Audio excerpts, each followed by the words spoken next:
ئێمە وەکو ئیدارەی پارێزگای هەڵەبجە جەنابی پارێزگار و بەندەیش هەموو ساڵێک لە کاتی ئامادەکردنی بودجە کە زانین ئەنجومەنی وەزیرانی عێراق لە موازنە لەبەرەوەی حیسەی هەرێمی کوردستان بە حیسەیەکی جیانێرێ باسی پارێزگاکانی نەکردووە، بەڵام داکۆکیمان لە فراکسیۆنەکان کردووە و قسەمان لەگەڵا کردوون بە تایبەتی لەگەڵ لیژنەی دارایی پەرلەمانی عێراقا بۆ ئەوەی کە ناوی پارێزگای هەڵەبجە بە شێوەی ڕەمزیش بێ، بودجەیەکی ڕەمزی بۆ دیاریکەن بۆی ناوەکەی لە موازنە ببێت. بەسپاسەوە 3 ساڵی ڕابردوو هەر 3 ساڵەکە ناوی پارێزگای هەڵەبجە هاتووە، بەڵام ئەم ساڵ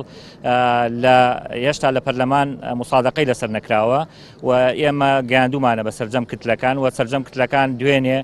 بەیاننامەیەکیان دەرکرد کە خاڵی حوتەمی باز لەوە بوو کە پێویستە هەڵەبجە ناوی بهێنرێ و ئەمە خەلەلێکە و نابێت دووبارە بێتەوە بۆی میزانیەیەکی بۆدانرێ وەکو ناوچەیەکی کارە ساتبار و بە هەمان شێوە تایبەتمەندی هەڵەبجە بێ. هەنگاوەکانی ئێمە لە ڕێگەی زیاتر پەرلەمانتارەکانەوەیە و لە ڕێگەی لیژنەی دارایی پەرلەمانی عێراقەوەیە و بە هەمان شێوە پەیوەندیش کراوە بە سەرۆکایەتی کۆمار و پەیوەندیش کراوە بە ئەنجومەنی وەزیرانی عێراقەوە بۆ ئەوەی کە